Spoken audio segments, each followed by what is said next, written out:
नमस्कार, मी स्नेहल चौधरी. आपण पाहत आहात एलएस मराठी. एलएस मराठीच्या स्पेशल बुलेटिन मध्ये आपलं स्वागत आहे. बुलेटिनच्या सुरुवातीला घेऊयात काही बातम्यांचा वेगवान आढावा. फडणवीस, तुमचं माझं चांगलं चाललं होतं, उगाच खोडा का घातला? तुमच्या नरडीचा घोड घेतल्याशिवाय राहणार नाही. आयुष्यात कधी बघितला नसेल असा युती सरकारचा बदला घेऊ, जरांगेंचा इशारा. शिंदेचा गद्दारीचा डाग मराठांमुळे पुसला गेला, पण एकनाथ शिंदे आमच्यासोबत डबल गेम खेळले. मराठा आरक्षणाला विरोध करणारे तुमच्या कार्यालयात कसे येतात? जरांगेंचा सवाल. मला एकटं पाडायचा शिंदे फडणवीसांचा डाव, सरकारनं राजकारणासाठी नालायकपणा करू नये, माझ्या अंगावर येऊ नका, जरांगेंचा सरकारला थेट इशारा. प्रशांत किशोर सुनेत्रा पवारांच्या भेटीला, राष्ट्रवादी मोठा डाव खेळणार, प्रशांत किशोर नवे रणनीतिकार होणार असल्याच्या चर्चा. नियमानुसार काय जमत नसेल तर राजीनामे देऊन घरी जा, झिरवळांकडे ओव्हरलोडची तक्रार करणाऱ्या 29 अधिकाऱ्यांना तुकाराम मुंडेंचा इशारा. राजस्थानच्या फतेहपुरिया माता आणि बाल रुग्णालयात महिलेच्या अंगावर छत कोसळलं, महिलेच्या डोक्याला गंभीर दुखापत.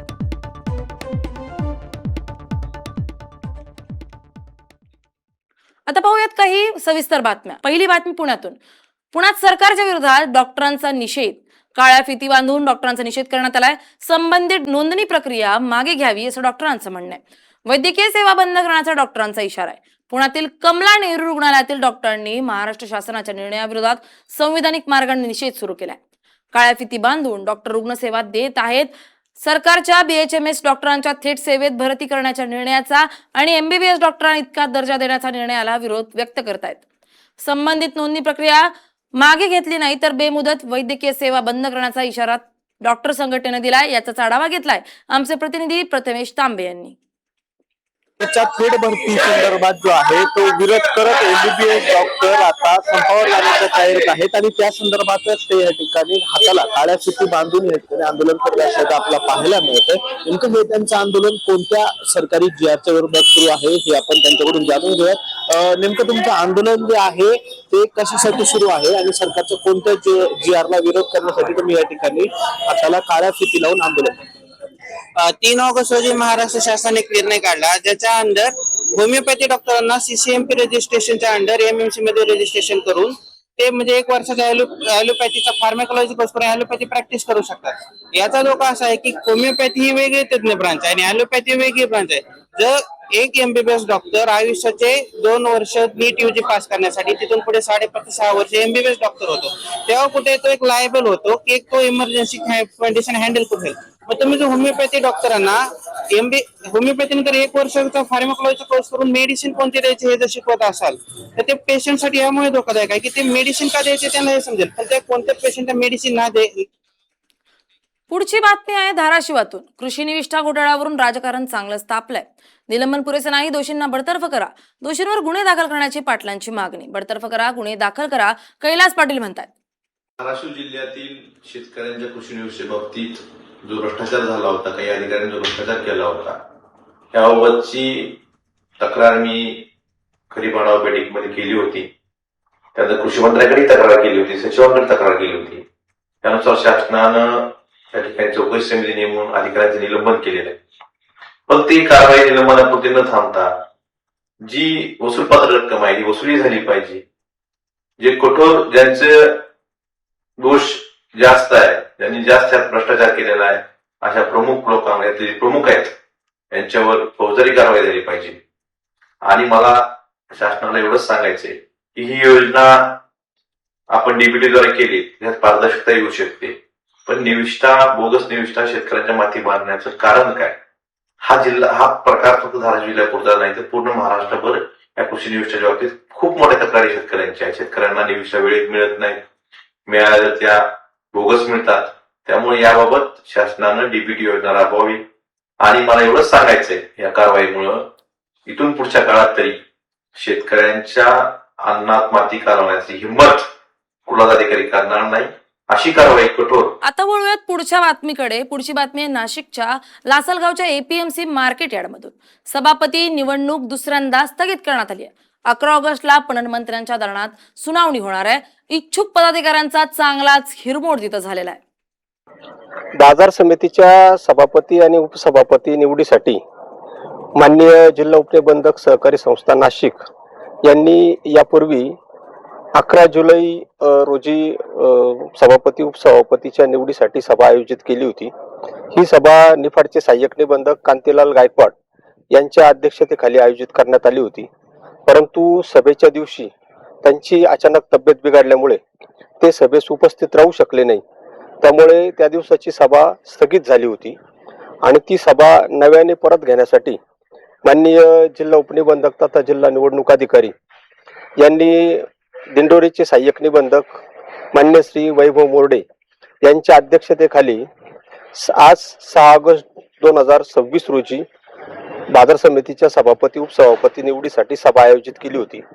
परंतु दरम्यानच्या काळात बाजार समितीचे सभापती ज्ञानेश्वर किसन जगताप यांनी राज्याचे पणन मंत्री मान्य नामदार श्री जयकुमार रावळ साहेब यांच्याकडे राजीनाम्या संदर्भामध्ये अपील दाखल केल्याने त्या अपील अर्जावर दिनांक 4 ऑगस्ट 2026 रोजी माननीय मंत्री महोदयांनी जैसे ते परिस्थिती ठेवण्याबाबतचे आदेश निर्गमित केल्याने त्या आदेशाच्या अनुषंगाने माननीय जिल्हा निवडणूक अधिकारी तथा जिल्हा उपनिबंधक सहकारी संस्था नाशिक आणि माननीय प्राधिकृत अधिकारी तथा सहाय्यक निबंधक सहकारी संस्था दिंडोरी यांनी काल बाजार समितीला सदरची सभा स्थगित करण्याबाबतचे आदेश निर्गमित केल्याने त्या अनुषंगाने बाजार समितीने सर्व संचालकांना आजची जी काही सभा आहे ती सभा स्थगित करण्यात आल्याचे लेखी कळविलेले आहे.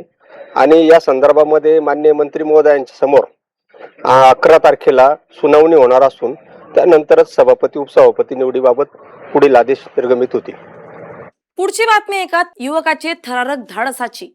अहिल्यानगरातून युवकाच्या प्रतिहल्ल्यानं बिबट्यानं थेट पळ काढलाय. अंगावर धावून आलेल्या बिबट्याला युवकाचा दणका देण्यात आलाय. फाईट मारताच बिबट्यानं मैदान सोडलंय. बिबट्याशी थरारक झुंज त्या युवकानं तिथे केली आहे. रमेशच्या धाडसानं जीव वाचवण्यात आलाय. एकच फाईट आणि वातावरण टाईट या वाक्याचा प्रत्यय अहिल्यानगरच्या राहाता तालुक्यातील साकुरी गावात आलाय. घराबाहेर आलेल्या एका शेतमजुरावर दबा धरून बसलेल्या बिबट्यानं अचानक हल्ला केलाय. न घाबरता या तरुणानं प्रसंगावधान राखत बिबट्याच्या छातीवर जोरदार फाईट मारून प्रतिहल्ला केलाय. या अचानक झालेल्या हल्ल्याने जोरदार दणक्यानं बिबट्या वगळला आणि त्यानं तिथून अक्षरशः पळ काढला. या थरारक झटापटीत तरुण थोडक्यात बचावला असून त्याच्या खांद्याला बिबट्याच्या नखांचे ओरखडे झालेत. रमेश पवार या युवकाच्या या धाडसेचे सर्वत्र कौतुक होत आहे. रात्री 10:30 पावणे 11च्या सुमारास आमचा राहणारा माणूस रमेश पवार हा रात्री लघवीला उठला असता बिबट्याने त्याच्यावर अचानक हल्ला केला. विनंती आहे का याच्यावर काहीतरी बंदोबस्त करावा. शेतकऱ्याचा धंदा शेती, त्याला रोज शेतीत येणं आणि वन अधिकारी सांगतात का एक जण काम करा एक जण उभं राहा. इकडे हाय त्याच कामाला माणसं तर एकाला एक कसं उभं राहायचं आम्ही. याच्यावर काहीतरी बंदोबस्त करून आम्हाला संरक्षण द्यावे ही विनंती आहे आमची.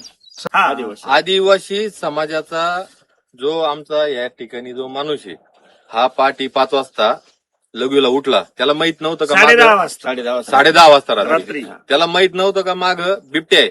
तर तो लघवीला गेल्या टॉयलेटला उभं राहायच्या आतच त्या बिबट्याने त्याच्या गळ्यात झडप मारली. तर हा एवढा निबर आहे, यांनी त्याचा पाय धरला आणि तोंडावर बुक्क्या मारल्या. नाही तर त्याचा तो बिबट्या पळून गेला. त्याच्या जागी दुसरा त्याच्या जागी जर दुसरा कुणी असता तर त्या माणसाचा तिथं बळी गेला असता. मग याचा अर्थ काय समजायचं. फॉरेस्ट अधिकारी काय सांगत्या खाली वाकू नका आणि तो नरभक्षक आहे. नरभक्षक हा बिबट्या जर आज पकडला नाही 2-4 दिवसात तर हा 100% नरभक्षकच आहे. कोणाचा जीव घेणार. 2 दिवसापूर्वी इथं डरकाळी फोडीत होता. शेजारी ऊस आहे राधाकिशन रोम यांचा. त्या ऊसातून तो डरकाळीचा आवाज मी स्वतः ऐकला, आमच्या माणसाने ऐकला आणि दिवसा सुद्धा फिरतो बिंदास. आमची शासनाला विनंती काही याच्यावर. आपण पाहिल्या काही सविस्तर बातम्या. आता वळूया आत्ताच्या घडीच्या महत्वाच्या घडामोडींकडे. धाराशिवच्या बहुचर्चित कृषी निविष्ठ घोटाळ्याच्या अखेर मोठा दणका. शेतकऱ्यांचा हक्कांच्या योजनेंवर डल्ला. नांदेडमधील नवी कोरी एसी-एसटी 15 दिवसातच बंद. ट्रॅक्टरने टोचन देण्याची बसवर वेळ. एसटीच्या नव्या इलेक्ट्रिक बसच्या गुणवत्तेवर प्रश्नचिन्ह.